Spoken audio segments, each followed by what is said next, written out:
What's going on, everybody, and welcome back to Comic Breakdown. In today's video, we are jumping into issues number 7 and 8 of Storm. This is really gonna be a prequel to the Thunder Wars. But even more than that, we are seeing cosmic powers on a level that we don't usually see, especially in a Storm comic. This story introduces us to somebody so powerful that there was only one thing in the entire universe that could stop it, and it was the one above all, which I'm super excited for because we rarely ever get to see an actual depiction of the one above all. But here today, it is highlighted so gloriously. Needless to say, the storm gods are brewing, the war is coming, and where there is a thunder war, you will find Storm, and you will find Thor. Make sure you guys have subscribed to the channel, make sure that you like this video, and with that being said, let's dive into this breakdown.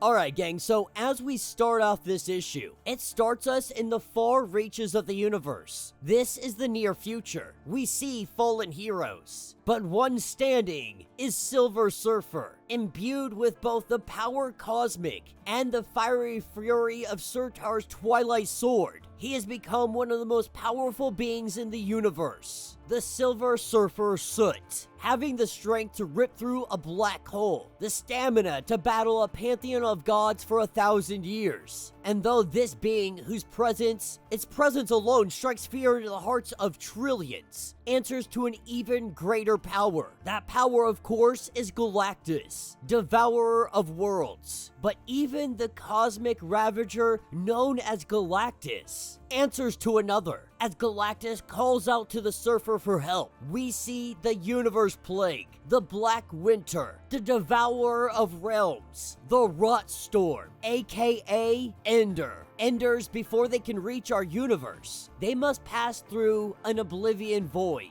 Many Enders who have ever dared try have met their end. This has happened at the hands of one of the most powerful primordials, Oblivion. Oblivion, the always been, the always will be. He is the fearsome cosmic Leviathan. The problem with this is that we could see Oblivion fall. If Oblivion falls, the doorway for the Enders would be wide open. The universal plague would descend down on the universe. But currently on Earth, we pick up with Storm. She is currently facing a giant green anaconda surging with the maddening effects of tainted super soldier serum. And to understand what brought Storm here, we pick up a week ago with Iron Man showing up to the Storm Sanctuary. He has come letting her know that they need her help. This isn't an Avengers mission. He can't even tell her who the mission is for. He needs her to go to Brazil, reasons that he is not allowed to share, but they're working with a group of mad scientists. They are trying to recreate the super soldier serum that made Captain America. The samples lost during transit, a random weather anomaly striking them down, doing so over the Amazon rainforest. They need to retrieve the pilot's body, bring him home so that he can have a proper burial, and recover the samples of the serum before they fall into the wrong hands. They also need the weather anomaly in Brazil investigated and taken care of. They've tried everything. They've tried everything except a storm god.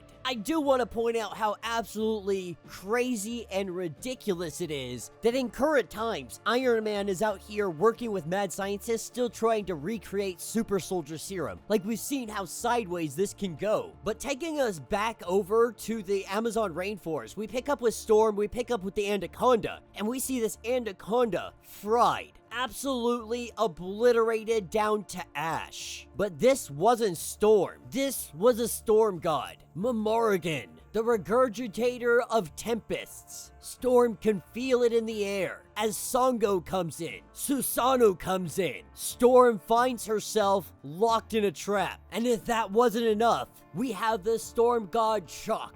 Storm completely surrounded. When you're a self-proclaimed storm god, what do you do when the real storm gods show up? Storm, she takes off. She tries to retreat, but Chuck grabs her by the hair, disappointed as Storm God that retreats. Seeing this as shameful, the god slams her down on the ground. Using her ancestral powers, she is able to defend herself only momentarily, long enough to grab a knife, cut her hair from the grips of a god, and she tells them that from today on, all of you will sleep with your eyes wide open. The lightning coming down and her getting out of here, making her escape to the Storm Sanctuary. She calls to Maggot, says to call Iron Man, tell him that the weather anomaly will soon end, to fetch my armor and blade, because it is time to go hunting the gods. This is where we have the entrance of Thor.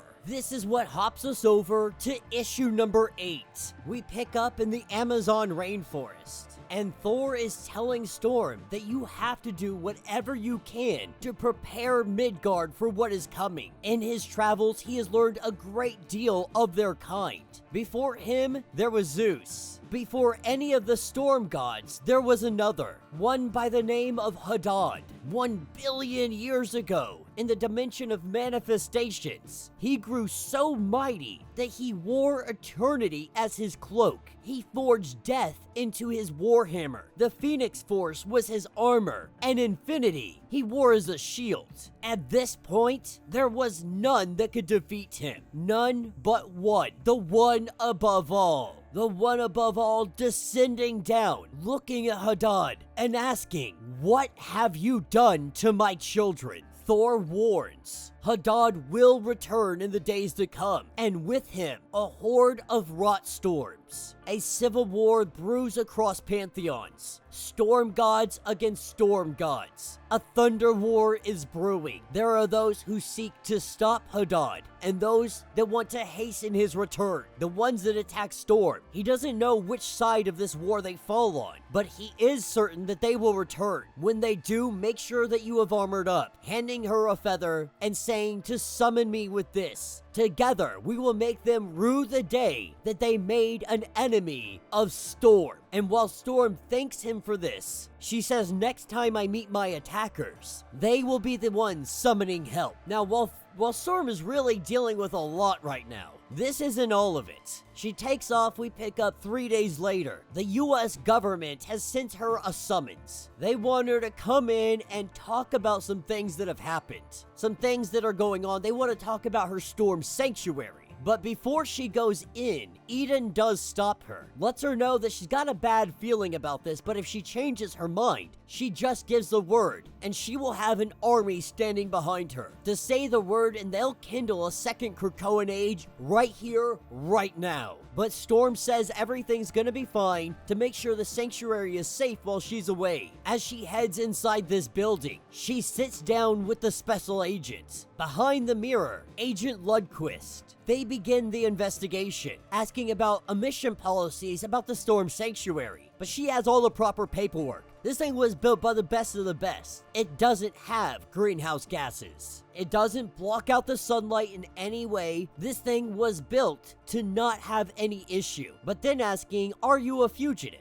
Because you are famously a former thief on the streets of Cairo. You wear it like a badge of honor. Have you faced punishment for your past crimes? And Storm lets them know, like, I'm happy to provide you with any information that you want. However, her relationship with the Egyptian criminal justice system is not anything to do with the United States of America. Asking her to report all of her activity within the last 6 weeks. She's got that well documented as well. But they also want to know about her private life. They want to know what happened when she was at Doom's place. Asking if she's ever been kidnapped within the last 6 months. When she says no, they say, we feared you would have said that. They believe that you were recently under psychological influence, and that your memories of the event have been telepathically altered. Though she is immune to telepathy, they want to test this hypothesis. Apologizing for taking up so much of her time, saying that the machine is right in the next room. The procedure will only take 5 minutes. This is when Storm recognizes that this isn't real. This moment after she held his hand,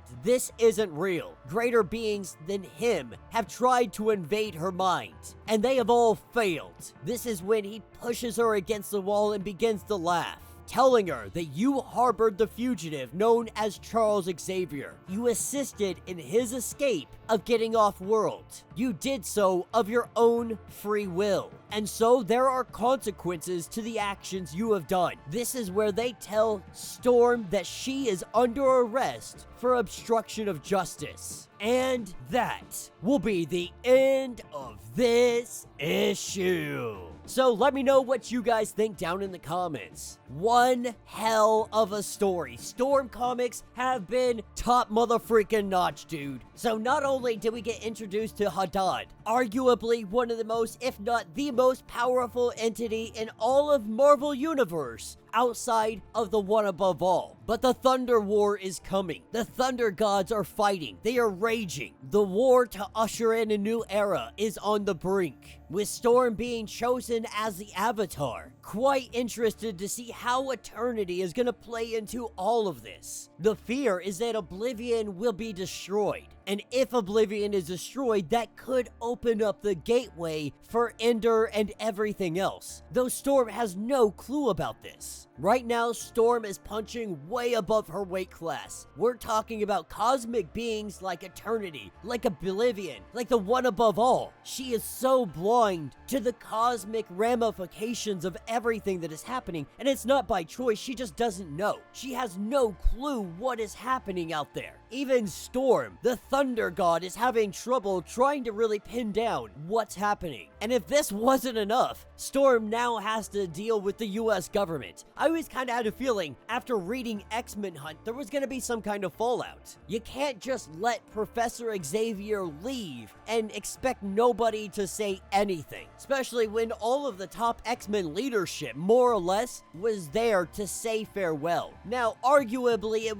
probably was the best thing to just let Xavier leave and disappear into the stars. But the US government, they see it differently. They don't share that opinion. He was a criminal that escaped prison, and everybody that helped him get away to the stars, or at least didn't stop him, are accessories to that in the government's eyes. But let me know what you guys think. Let me know your thoughts. Let me know your theories. If you want to get caught up on everything that is going on with this series, go ahead, check out the link in my description as well as the top of this video. It's gonna get you completely caught up on everything going on with this series. If you would like to support the channel, you can always do so by joining the channel membership. Much like Patreon, having multiple different tiers, from $1 to $50. From loyalty badges to comics every single month. Not only are you helping out the channel tremendously, you are getting tons of perks in the process. Now, if you're unable to do this, do me a favor, subscribe to the channel, like this video, hit that notification bell, and with that being said, until the next breakdown.